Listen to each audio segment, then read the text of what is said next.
Ovdje je Haris Sultan. Već znamo koliko je brutalan islamski režim u Iranu. Pustio sam vam mnogo videa na kojima iranski narod biva masakriran, klan, ugnjetavan, mučen.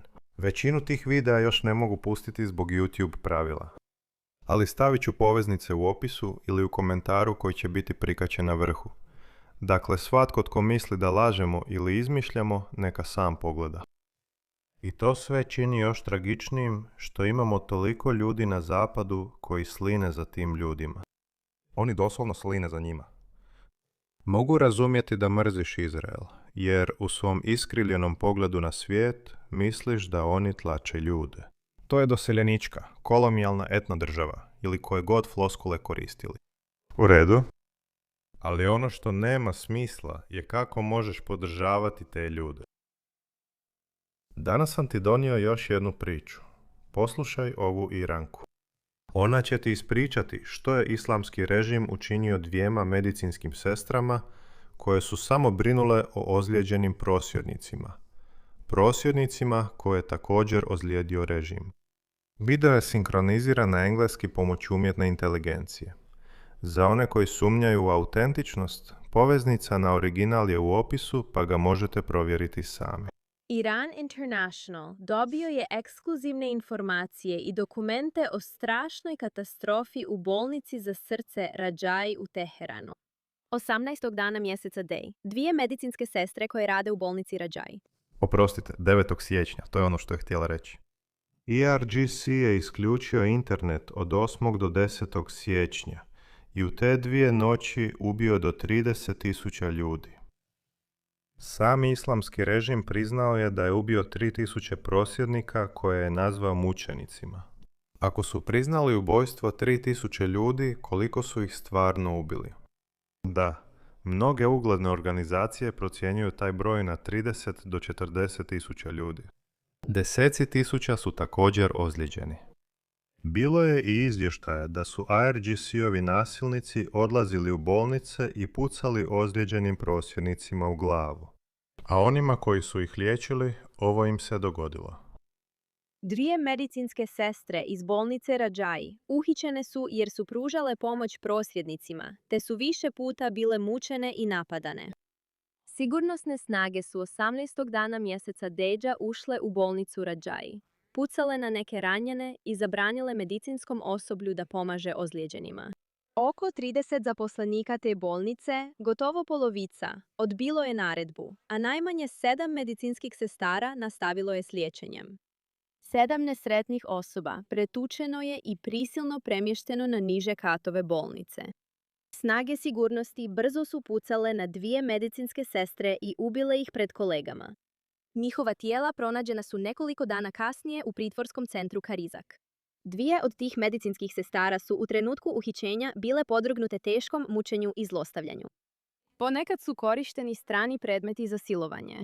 Zbog ozbiljnih unutarnjih ozljeda, jednoj medicinskoj sestri odstranjena je maternica. Druga medicinska sestra također je mogla ostati bez maternice. Nisam čuo da su talibani to koristili za ugnjetavanje naroda. Nikada nisam čuo za to. Najveći sam kritičar talibana. Znam da vojska u Pakistanu ugnjetava svoj narod. Hapsili su i maltretirali ljude, ali nisu bili optuženi za takve masovne zločine.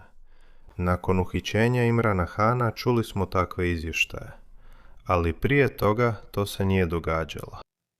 Ali postoji jedna optužba koja se stalno iznova i iznova pojavljuje iz Irana. A to je da IRGC-ovi nasilnici stalno siluju vlastite žene. Ovo pokazuje zloću režima. Ne mogu ni zamisliti koliko je iranski narod hrabar. Da sam bio jedna od tih medicinskih sestara, kažem vam, mislim da bih poslušao. Kukavica sam, priznajem to. Zato me još više ljuti što ti ljudi i dalje se bore. Oni i dalje čine ispravno. Ovi ljudi ih ne zaslužuju. Nakon ovoga pogledajte ovo. Ove hollywoodske slavne osobe koje žive u svojim staklenim kućama i drže te govore. Poslušajte idiota, Javiera Bardema. Pogledajte budalu. Ne ratu protiv slobodne Palestine. Da.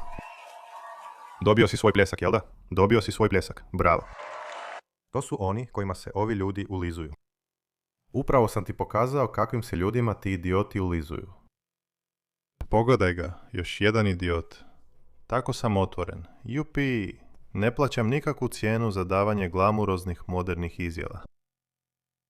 Žene u Iranu siluje režim i to nije novost ni izolirani slučaj. Večeras imam puno političkih tema na pozornici. Imali smo Javiera Bardama. Znamo da si otvoren. Kako si reagirao kad je Javier založio za Palestinu? Osjećala sam apsolutni ponos i zahvalnost. Očito je da je on vrlo otvoren i uvijek je bio takav. Stvarno cijenim njegov glas u prostoriji gdje to doslovno nitko drugi nije rekao. Doslovno. Iznenađen sam što niko ništa nije rekao. Ne. Iznenađen sam da nitko nije komentirao. O Bože. Zar oni ne istražuju? Gledaju li što se događa? Mislim, ti ljudi su masovno padali na snimke brutaliziranih stanovnika Gaze. U redu. Sada znam Hamas. Dobro su to odigrali. Nitko ne želi vidjeti raznešenu djecu. U redu. Da, ali treba ti još moždanih stanica da shvatiš zašto se to događa. Razumijem. Kad vidiš raznesenu djecu, raznesene ljude i uništen grad, lako je reći, ne želim ovo, želim da prestane. U redu? Gdje je sada tvoje suosjećanje? Ne vidiš li snimke iranskih žena upucanih u glavu? Žene često svjedoče kako ih je ovaj režim brutalizirao, poput ove. Pogledaj, zar ne gledaš? Pogledaj ovo, pucano joj je u oko. Vidio sam stotine takvih fotografija. Ko cilja nekome u oko? Ti ljudi se toliko naljute kad ICE privede ljude, a ICE ne puca ljudima u oči. 2 ljudi je poginulo kod one neuravnotežene žene Rachel i jednog tipa Aleksandra Pritija. 2 ljudi je poginulo. Nisu trebali poginuti. Ali oni su poginuli jer su bili tamo da naprave scenu. Bili su tamo da provociraju. Bili su tamo da budu smetnja. To 2 je poginulo, a zemlja je bila uznemirena. Jesu li to manje vrijedni ljudi?